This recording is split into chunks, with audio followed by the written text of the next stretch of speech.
Hello students, welcome to our YouTube channel. आज हम लोग ऑपरेशन रिसर्च का एक नया चैप्टर नेटवर्क एनालिसिस के बारे में पढ़ेंगे, जिसे एमएससी की कक्षाओं में पढ़ाया जाता है और ये ऑलमोस्ट सभी यूनिवर्सिटीज़ में है। तो चलिए शुरू करते हैं नेटवर्क एनालिसिस। तो नेटवर्क एनालिसिस में सबसे पहले हमें डिफिनीशन पता होना चाहिए, क्योंकि जो पेपर बनता है वो 80 और 20 का रेशियो रहता है, या 70 और 30 का रेशियो रहता है। 30% आपका थ्योरेटिकल पेपर होता है और 70% न्यूमेरिकल होता है, इसलिए डिफिनीशंस भी इसमें तैयार होने चाहिए। चलिए, सबसे पहला जो डिफिनीशन है वह एक्टिविटी का डिफिनीशन है। तो हम सबसे पहले समझेंगे कि एक्टिविटी क्या होता है। तो हम कहते हैं कि an individual operation which neutralise resources and has a beginning and end is called activity. मतलब एक ऐसा इंडिविजुअल ऑपरेशन जो कि बिगनिंग और एंड दोनों तरह के रिसोर्सेज को रखता है, वह एक्टिविटी कहलाता है। An activity can be represented by an arrow with it head indicated direction of progress in the project. देखिए, हम इसको एक डायग्राम से समझ सकते हैं कि एक्टिविटी होता क्या है। तो अगर हम इसकी बात करें कि एक्टिविटी क्या है, तो हम अगर देखें तो हम 1 से 2 पर जा रहे हैं, जो 1 और 2 एक इवेंट है, जिसमें ए एक एक्टिविटी है, बी एक एक्टिविटी है, सी एक एक्टिविटी है और डी एक एक्टिविटी है। इसमें जो रो है वह रो दिखा रहा है कि यह एक्टिविटी किस ओर आगे की ओर जा रहा है। मतलब हमारा एक्टिविटी 3 to 4 जा रहा है। ठीक है, चलिए नेक्स्ट डिफिनेशन की ओर बढ़ते हैं। नेक्स्ट है types of activity. Next topic है टाइप्स ऑफ एक्टिविटी। तो देखिए, पहला टाइप है प्रीडिसेसर एक्टिविटी। प्रीडिसेसर एक्टिविटी मतलब होता क्या है, सबसे पहले हम इसको समझेंगे।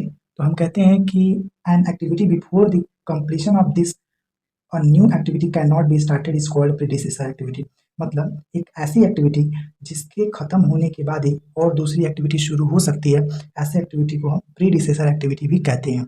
जिसमें देखिए, एक्टिविटी ए जो है वह बी की प्रीडिसेसर एक्टिविटी है, क्योंकि एक्टिविटी ए जब खत्म होगी तभी एक्टिविटी बी शुरू हो सकती है। हमने लिखा है here activity A is the predecessor activity of B. जो नेक्स्ट है उसको चलिए देखते हैं। नेक्स्ट है सक्सेसर एक्टिविटी। सक्सेसर एक्टिविटी क्या होता है, तो हम कहते हैं an activity which can be just started after the completion of previous activity is called successor activity. मतलब जब ये एक्टिविटी कंप्लीट हो गई, उसके बाद हम स्टार्ट कर रहे हैं जो एक्टिविटी, दैट मीन्स बी, वही हमारा कहलाता है सक्सेसर एक्टिविटी। ठीक है, तो यहाँ पे लिखा गया here B is the successor activity of A. चलिए नेक्स्ट देखते हैं कॉनकरेंट एक्टिविटी। अब नेक्स्ट है कॉनकरेंट एक्टिविटी। क्या होता है, the activity those occurs simultaneously are called concurrent activity. अगर हम बात करें कॉनकरेंट एक्टिविटी की, तो इसमें क्या है कि हमने कहा कि the activities those occurs simultaneously are called concurrent activities.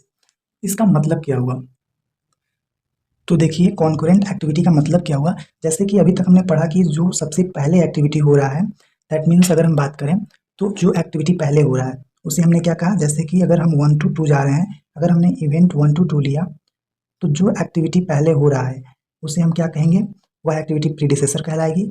और इसके जस्ट बाद होने वाला एक्टिविटी क्या कहलाएगा, सक्सेसर कहलाएगा। और अगर मान लीजिए ये प्रोसेस कॉन्टिन्यूसली चल रहा है, तो हम इसको कहते हैं कॉनकरेंट एक्टिविटी। तो बस यही था कॉन्करेंट एक्टिविटी का जो डिफिनीशन था। मतलब कहने का क्या था, मतलब कहने का एक सिंपल सा था कि ऐसी एक्टिविटी जो कि साइमल्टेनियसली अकर होती है, एक के बाद दूसरी आती है, उसे हम कहते हैं कॉन्करेंट एक्टिविटी। नेक्स्ट चौथा है डमी एक्टिविटी। चौथा क्या है, चौथा है डमी एक्टिविटी। तो इसमें हमने क्या कहा कि the activity those does not use resources but are useful as in technological dependence are called dummy activity. अब इसका कहने का मतलब क्या है, सिंपल सा मतलब है कि हमारा जो एक वर्क हम शुरू करते हैं वो कहीं ना कहीं जाकर के ख़त्म तो होगा ही। और हमने मान लिया, अभी हमने पढ़ा है प्रीडिसेसर और सक्सेसर एक्टिविटी, तो जब तक एक एक्टिविटी खत्म नहीं होगा तब तक दूसरी एक्टिविटी शुरू नहीं हो सकती। लेकिन यहाँ पर कभी कभी ऐसा कंडीशंस आ जाते हैं, जैसे देखिए यहाँ पर सी एक्टिविटी खत्म हो गया, लेकिन इसके बाद कोई एक्टिविटी शुरू नहीं हुआ और हमारा काम जाकर के यहाँ पर 4 पर खत्म हो रहा है, इवेंट खत्म हो जा रहा है। तो यह इस नेटवर्क डायग्राम में एक तरह से कहा जाए तो डिस्ट्रैक्शन पैदा कर रहा है। तो हम क्या करेंगे, 2 से 3 तक एक अपना एक अलग से नेटवर्क डायग्राम हम ड्रॉ करेंगे, एक्टिविटी ड्रॉ करेंगे, और इसको हम डमी एक्टिविटी का नाम देंगे। और इस पर डमी एक्टिविटी पर जो टाइम होता है वो 0 होता है। ठीक है, तो यही है डमी एक्टिविटी कि अगर मान लीजिए एक बार नेटवर्क डायग्राम शुरू हुआ तो कॉन्टिन्यूसली चलेगा और एक इंड पॉइंट बस एक ही होगा, लेकिन यहाँ पे क्या था, 2 इंड पॉइंट्स दिख रहे थे, तो इसलिए हमने क्या किया, 2 से 3 को मिला दिया और यह एक डमी एक्टिविटी के थ्रू मिला है, और यहाँ पर जाकर के अब एक इंडिंग हो रहा है, तो अब हमारा डायग्राम सही बना हुआ है। ठीक है, आप वैसे भी अगर सोचना चाहें तो सोचिए कि कोई भी वर्क अगर हम शुरू करते हैं तो लास्ट में जाकर के एक ही पॉइंट पर खत्म होता है। ठीक है, तो वैसे ही है कि हमने एक नेटवर्क डायग्राम जब ड्रॉ किया तो हमने एक जगह से शुरू किया और उसको ला करके एक जगह ही खत्म करना था। और चूंकि हमने प्रीडिसेसर और सक्सेसर का भी डिफिनेशन पढ़ा हुआ है कि जब तक एक एक्टिविटी खत्म नहीं हो जाती तब तक दूसरी एक्टिविटी शुरू नहीं होती है, इसीलिए हमें 2 से 3 को मिलाना ही होगा, और इसीलिए हम डमी का यूज करते हैं, और डमी पर जो टाइम होता है वो 0 होता है। नेक्स्ट है types of event. Types of event में सबसे पहला जो है वह है मर्ज इवेंट। अब मर्ज इवेंट क्या होता है?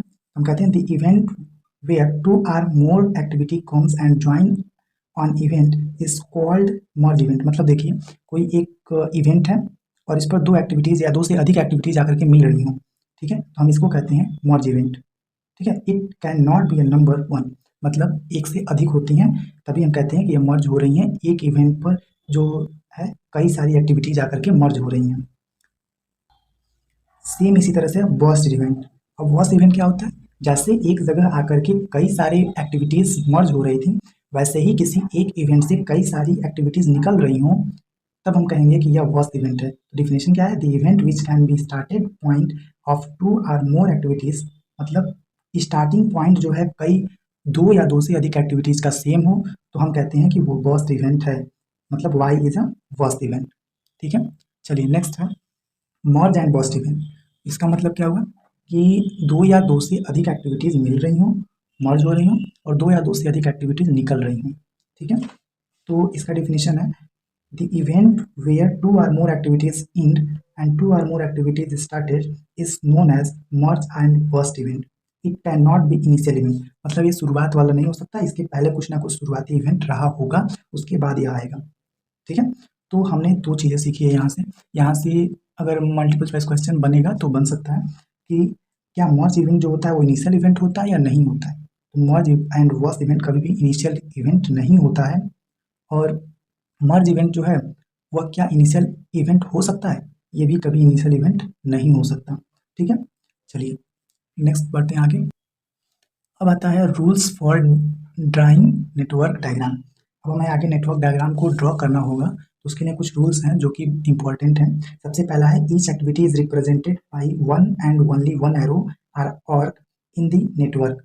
मतलब कोई भी एक्टिविटी जो है वो एक एरो के थ्रू ही दर्शाया जा सकता है या एक आर्क के थ्रू दर्शाया जा सकता है, उसके अलावा हम किसी और चीज़ से रिप्रेजेंट नहीं कर सकते हैं किसी भी एक्टिविटी को। ठीक है, तो यही बोल रहा है कि each activity is represented by an one and only one arrow और इन दी नेटवर्क। देखिए यहाँ पे बताया भी गया है कि यह इनकरेक्ट है, यह नेटवर्क डायग्राम इनकरेक्ट है। अगर हम यहाँ पे देखें तो एक ही एक्टिविटी 2 एरोज के द्वारा दिखाई गई, एक्टिविटी ए और एक्टिविटी ए दोनों ही 2 एरोज के द्वारा दिखाई गई, जबकि एक एक्टिविटी हमने बोला है केवल एक ही एरोज के द्वारा दिखाई जाएगी। यह एक्टिविटी का नेटवर्क डायग्राम जो है वो करेक्ट है। आपको एग्जाम में भी इसी तरह से लिखना होगा, डिफिनीशन पूछा भी जाता है, और ये जो रूल्स हैं वो भी कभी कभी पूछे जाते हैं 3 नंबर में, तो इसको भी आपको पढ़ना चाहिए। दूसरा जो रूल है वो है no activities can be identified by the same event if needed use dummy event. मतलब कहना क्या चाह रहा है कि 2 activities can not be identified by the same event, मतलब 2 एक्टिविटीज सेम इवेंट से निकलकर दूसरे इवेंट में नहीं जा सकती। अगर हमें ज़रूरी होगा तो हम एक डमी का यूज़ कर सकते हैं, लेकिन 2 एक्टिविटीज़ को इस तरह से मिला नहीं सकते नेटवर्क डायग्राम में। ठीक है, तो देखिए इसमें जो यह वाला है ये रॉन्ग है और यह जो है सही है। क्यों रॉन्ग है? अभी को हमने बोला कि 2 activities can not be identified, मतलब 2 एक्टिविटीज़ इस तरह से नहीं मिलाई जा सकती सेम इवेंट पे। अगर हमें ज़रूरी होगा तो हम एक डमी का यूज करके उसको मिला सकते हैं नेटवर्क डायग्राम में। ठीक है, तो यह रॉन्ग नेटवर्क डायग्राम है, यह करेक्ट है। नेक्स्ट थर्ड रूल क्या कहता है? थर्ड रूल जो है वो 3 चीज़ों को अपने अंदर रखा हुआ है। सबसे पहला चीज़ क्या है? सबसे पहला चीज़ है कि the correct sequence is as following, मतलब करेक्ट सीक्वेंस क्या है नेटवर्क डायग्राम का उसे हमें समझना होगा। सबसे पहला है whenever an activity is added to the network what activity must be completed immediately before this activity can started. Predecessor मतलब वही है जो हमने प्रीडिसेसर का डिफिनेशन पढ़ा था कि एक एक्टिविटी शुरू होने की बाद जब तक वो खत्म नहीं हो जाएगा तब तक दूसरी एक्टिविटी शुरू नहीं हो सकती है, वही चीज़ लिखा हुआ है। ठीक है, what activity must follow this activity, मतलब जो एक्टिविटी एक खत्म होगी उसके बाद दूसरी एक्टिविटी जो शुरू होगी उसका हम बोलते हैं सक्सेसर, वही चीज़ है सक्सेसर की बात की गई। What activity must occur simultaneously with this activity, मतलब जो एक्टिविटी अब ऐसे ही कॉन्टिन्यूसली अकर कर रही हो उसे हम कहते हैं कॉन्करेंट एक्टिविटी। तो सेम वही चीज़ है, कॉन्करेंट और प्रीडिसेसर और सक्सेसर की डिफिनीशन है, और उसके बारे में जो हमने पीछे समझा हुआ था कि पहले शुरू होता है उसे हम प्रीडिसेसर, और उसके खत्म होने के बाद जो शुरू होता है सक्सेसर, और ऐसे ही अगर साइमल्टेनियसली अकर करता है तो उसे हम कॉन्करेंट कहते हैं। वही थर्ड जो रूल है उसमें आता है। देखिए आप लोग को इसे प्रॉपर नोट्स भी मिल जा रहा है, तो आप लोग इसको नोट्स करते चलिए, और आपके एग्जामिनेशन पॉइंट ऑफ व्यू से ये नोट भी बहुत इंपॉर्टेंट होगा, बहुत हेल्पफुल होगा। चलिए नेक्स्ट है some important thing to remember while drawing the network diagram. जब हम एक नेटवर्क डायग्राम को ड्रॉ करते हैं तो क्या क्या चीज़ें हमें ध्यान में रखनी होती हैं उसके बारे में बात कीजिए। सबसे पहला है try to avoid arrows while which cross each other. ऐसे एरोज को हमें अवॉइड करना होगा जो कि एक दूसरे को क्रॉस कर रहे हों, ठीक है। दूसरी चीज़ है never attempt to represent duration of activity it arrow length, मतलब जो एक्टिविटी के एरो की लेंथ होगी उस वह कभी भी टाइम को रिप्रेजेंट नहीं कर रही है। ये नहीं है कि जितनी लंबी एरो है उतने लंबे टाइम को रिप्रेजेंट, ऐसा कुछ नहीं है। एरो हम अपनी सुविधा के अनुसार बनाते हैं, टाइम को वो रिप्रेजेंट नहीं करती है। थर्ड चीज़ है use arrow from left to right, avoid mixing direction, vertical arrows may be used if necessary, use dummy freely in rough draft but final network should not have any unnecessary dummy. कहने का साफ साफ मतलब यही है कि जो arrow हम यूज करेंगे वो हम ऐसे करने की कोशिश करेंगे कि वह लेफ्ट टू राइट की ओर जा रही हो, और मिक्स एरोज को हम अवॉइड करने की कोशिश करेंगे। और डमी की यूज हम तब तक नहीं करेंगे जब तक कि हमारा नेटवर्क डायग्राम फ्रीली बन रहा है तब तक। ये नहीं है कि अब थोड़ा सा नेटवर्क डायग्राम कहीं पर उलझा तो हम वहाँ पे डमी लगा करके उसको जोड़ दें, ऐसा नहीं होना चाहिए। पहले हम पूरी कोशिश करेंगे कि बिना डमी के हमारा नेटवर्क डायग्राम बन जाए, ठीक है। उस अगर नहीं बनता है किसी केस में तब हम डमी का यूज करेंगे। चौथा जो है वो है network has one and only one starting point and one and only one and point. इसके बारे में तो हमने पहले ही बात किया हुआ है कि कोई भी जो इवेंट है, हम जब कोई एक काम शुरू करते हैं तो केवल एक ही पॉइंट से शुरू होता है और लास्ट में जाकर के एक ही पॉइंट पर खत्म भी होता है, ठीक है। तो वही लिखा हुआ है। नेक्स्ट है common errors in drawing a network diagram, मतलब कॉमन एरर्स क्या क्या आ सकते हैं इसके बारे में हमें बात करनी है। तो देखिए सबसे पहला जो कॉमन एरर आ सकता है वो है डैंगलिंग का। अब हम कहेंगे डैंगलिंग क्या होता है, तो डैंगलिंग सिंपल सी भाषा में अगर हम समझना चाहें तो एक ऐसी एक्टिविटी जिसका कोई भी काम नहीं है लेकिन वह निकल गया है, मतलब वो एक्टिविटी हो रहा है, तो हम ऐसी एक्टिविटी को भरसक कोशिश करेंगे कि ना हो, ठीक है। हम ऐसे एक्टिविटी को भरसक हटाने की कोशिश करेंगे, या हम इसे डमी से जोड़ करके एक्टिविटी को आगे बढ़ाने की कोशिश करेंगे, ठीक है। तो यही है कि डैंगलिंग जो है वो कोई एक ऐसी एक्टिविटी है जो बिना किसी काम के उस नेटवर्क डायग्राम से अलग पाथ को चूज कर रही हो, उसे ही हम डैंगलिंग कहते हैं। जैसे देखिए यहाँ पे 6 का कोई काम नहीं है और यह किसी और एक्टिविटी से शुरुआत भी नहीं कर रहा है किसी और एक्टिविटी का, तो इसका कोई काम नहीं है इस नेटवर्क डायग्राम में। तो हम ऐसे एक्टिविटी को भरसक प्रयास करेंगे कि इसे हम मतलब हटा दें नेटवर्क डायग्राम से, ठीक है। चलिए अब डैंगलिंग का डेफिनेशन भी देख लेते हैं कि डैंगलिंग का डेफिनेशन क्या होता है मैथमेटिकल वे में। तो हमने कहा to disconnect an activity before the completion of all activity diagram is known as dangling. वही हमने बताया कि जो एक्टिविटी जो है नेटवर्क डायग्राम को डिस्कनेक्ट कर रही हो बिफोर कंप्लीटिंग द एक्टिविटी, तब हम कहेंगे कि वो जो एक्टिविटी अलग से निकली हुई है उसे हम डैंगलिंग बोलते हैं। जैसे यहाँ पे जो 2 to 6 जो ये 6 वाली एक्टिविटी थी वो निकली हुई थी, तो हम इसको जोड़ दिए हैं 5 से, ठीक है। तो ऐसी एक्टिविटीज जो डिस्कनेक्ट कर रही हो डायग्राम को उसे हम क्या कहते हैं, उसे हम कहते हैं dangling. Generally this error takes place in case of activity which is concurrent to many other but having no successor. मतलब कहने का क्या है कि यहाँ पे एरर तभी आता है जब कोई भी नेटवर्क डायग्राम कॉन्करेंट होता है, मतलब कॉन्टिन्यूसली अकर हो रहा हो और बिना सक्सेसर जो है उसका सक्सेसर ना हो, प्रीडिसेसर तो हो लेकिन सक्सेसर ना हो, तो ऐसे जगहों पर ये जो डैंगलिंग जो है वो उत्पन्न होता है, ठीक है। दूसरी चीज़ है लूपिंग, ठीक है। लूपिंग क्या होता है इसके बारे में अब हमें पढ़ना है। लूपिंग और इसी को हम बोलते हैं साइक्लिंग, ठीक है। तो हम सबसे पहले समझेंगे कि लूपिंग क्या होता है और उसके बाद हम नेक्स्ट चीज़ों को देखने की कोशिश करेंगे। चलिए तो सबसे पहले हम डायग्राम से ही समझ लेते हैं कि लूपिंग क्या होता है। तो लूपिंग एक ऐसा चीज़ है जैसे देखिए जिसमें साइकिल बन रहा हो, ऐसा हमें कोई भी नेटवर्क डायग्राम ड्रॉ नहीं करना है जिसमें एक साइकिल का निर्माण हो रहा हो। तब तो हमारा जो इवेंट है वो 4 to 2, 2 to 3 एंड 3 to 4 इसी पर घूमता रह जाएगा, फिर ये आगे कहाँ जाएगा, ठीक है। तो ऐसे जो नेटवर्क डायग्राम को ड्रॉ करने से हमें बचना होगा, ऐसे जो त्रुटियां हैं इसको हमें अवॉइड करना होगा। अब हम समझ लेते हैं कि जो लूपिंग का मैथमेटिकल जो डिफिनेशन है वो क्या कहता है, उसके बाद हम आगे बढ़ेंगे, ठीक है। तो सबसे पहले समझिए drawing an endless loop in a network diagram is known as error of looping. मतलब वही है कि एक साइकिल का निर्माण कर रहा है, बार बार वहीं पे हम घूम करके चले आ रहे हैं घूम फिर के। तो ऐसे हम अगर डायग्राम को ड्रॉ कर रहे हैं तो हम उसे लूपिंग कहते हैं। ठीक है, this error is also known as cycling. मतलब वही है बार बार घूमने वाले, तो उसे हम साइक्लिंग भी कहते हैं। This error may happen only if the analytics has made mistake in understanding the correct relationship. मतलब यही है कि अगर हम नेटवर्क डायग्राम को इस तरह से ड्रॉ कर रहे हैं, इसीलिए हमने कहा लेफ्ट टू राइट ड्रॉ करने की कोशिश करना चाहिए। हमेशा लेफ्ट टू राइट ड्रॉ करने की किसी भी नेटवर्क डायग्राम को कोशिश करनी चाहिए। इसीलिए लूपिंग से बचने के लिए देखिए, अगर हम लेफ्ट टू राइट ड्रॉ करते तो हमारा ये चीज़ कभी नहीं आता। ठीक है, तो इसको भी हमें जहाँ जहाँ दिखेगा इस चीज़ को हमें अवॉइड करना होगा हम जब नेटवर्क डायग्राम ड्रॉ कर रहे होंगे उस समय। नेक्स्ट जो चीज़ है वो है रिडंडेंसी। रिडंडेंसी क्या होता है, इसके बारे में हमें अब पढ़ना है। तो सबसे पहले हमें समझना होगा कि रिडंडेंसी होता क्या है। देखिए, हमने बोला है कि जहाँ डमी का यूज़ नहीं अगर करना हो तो अननेसेसरली हम डमी का यूज़ नहीं करेंगे। मेनली अगर हम जब हमारे पास कोई रास्ता नहीं बचेगा तब हम डमी का यूज़ करेंगे।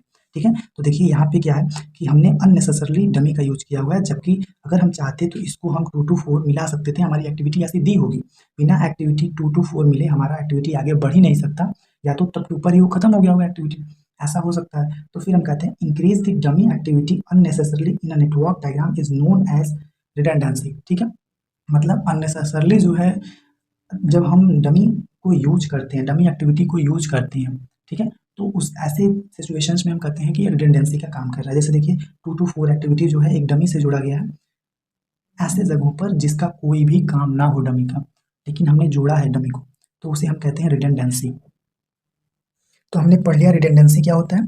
आप लोग यहाँ तक का नोट्स बनाइए, थोड़ा टाइम ज़्यादा हो गया है इसलिए हम लेक्चर को यहीं पे एंड कर रहे हैं, और नेक्स्ट वीडियो लेक्चर में हम नेटवर्क डायग्राम को कैसे ड्रॉ करते हैं उसको सीखेंगे। नेक्स्ट वीडियो लेक्चर में हम इस क्वेश्चन को करने की कोशिश करेंगे।